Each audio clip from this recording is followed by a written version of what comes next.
कद छोटा था, लेकिन हौसला आसमान से बड़ा। नाम था लाल बहादुर शास्त्री। ये कहानी किसी राजा की नहीं, ना किसी अमीर खानदान के बेटे की। ये कहानी उस साधारण इंसान की है जिसने सादगी को ताकत बना दिया, ईमानदारी को हथियार बना दिया और देश को दिया सबसे बड़ा नारा, जय जवान जय किसान।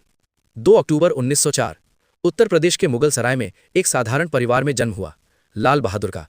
पिता शारदा प्रसाद स्कूल शिक्षक थे। जब लाल बहादुर सिर्फ 1.5 साल के थे, पिता का साया सिर से उठ गया। मां रामदुलारी देवी ने गरीबी में भी बेटे को संस्कार दिए, सच बोलना, मेहनत करना और किसी के आगे ना झुकना। स्कूल जाने के लिए उन्हें रोज गंगा नदी तैर कर पार करनी पड़ती थी, क्योंकि नाव का किराया देने के पैसे नहीं होते थे। यहीं से बनी एक लोहे जैसी मजबूत शख्सियत। 1921 महात्मा गांधी ने असहयोग आंदोलन शुरू किया। 17 साल का ये लड़का पढ़ाई छोड़कर देश की लड़ाई में कूद पड़ा। पहली बार जेल गए, लेकिन डरे नहीं। कहा, देश पहले, बाकी सब बाद में। कई बार जेल गए, मार खाई, भूख सही, पर अंग्रेजों के सामने सिर नहीं झुकाया। काशी विद्यापीठ से शास्त्री की उपाधि मिली और तब से बने लाल बहादुर शास्त्री। सादगी की मिसाल।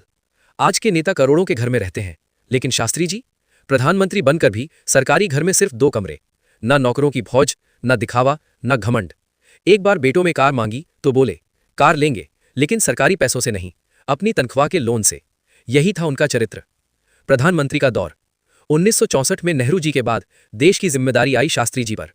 तभी देश पर 2 बड़े संकट, भयंकर अन्न संकट, 1965 का पाकिस्तान से युद्ध। देश के पास अनाज नहीं, सीमाओं पर दुश्मन। तब शास्त्री जी ने देश से कहा, सोमवार का व्रत रखो, कम खाओ ताकि देश बचे। और फिर दिया अमर नारा, जय जवान जय किसान। 1965 का युद्ध। पाकिस्तान ने सोचा भारत कमजोर है, लेकिन शास्त्री जी ने सेना से कहा, पीछे मत हटना, देश की इज्जत तुम्हारे हाथ में है। भारतीय सेना लाहौर तक पहुंच गई। दुश्मन घुटनों पर आ गया। दुनिया ने पहली बार देखा एक शांत सा दिखने वाला आदमी लोहे की तरह खड़ा था। रहस्यमय मौत। 10 जनवरी 1966 ताशकंद। समझौते पर दस्तखत हुए और उसी रात अचानक उनकी मौत हो गई। आज तक सवाल जिंदा है, क्या यह सच में हार्ट अटैक था या कोई गहरी साजिश?